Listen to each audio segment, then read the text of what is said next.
ዮናስ ሞ በዩቲዩብ የሚያገኘውን ረብጣ ዶላሮችን ብታውቁ ኖሮ እናንተም ሰው ምን ይለኛል ብላችሁ የፈራችሁት ፍራቻ እስከዛሬ ምንም እንዳልሰሩ እንዳረጋችሁ በተረዳችሁ ሰዓት በጣም ይቆጫችኋል ይሆናል። ነገር ግን አሁንም አልረፈደም። በዩቲዩብ ረብጣ ዶላሮችን በስልካችሁ ብቻ መስራት ትችላላችሁ። ለማንኛውም ወደ ዛሬ ቪዲዮአችን ከመግባታችን በፊት ይህን ቻናል ሰብስክራይብ ያደርጋችሁ ካላችሁ ሰብስክራይብ በማድረግ የተምኮም የዩቲዩብ ቻናል ቤተሰብ መሆን ትችላላችሁ። በተጨማሪም እኔን በትንሹ ማገዝ ከፈለጋችሁ ቪዲዮ ላይክ በማድረግ ይጀምሩ።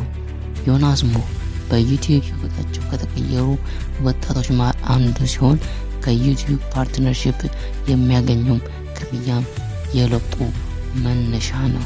ዮናስ ሞ በአንድ ቪዲዮ ከ$400 እስከ $600 የሚከፈለው ሲሆን ይህም በ1000 ቪው ሲፒኤሙን ስንሰራው ወደ $4 አካባቢ ማለት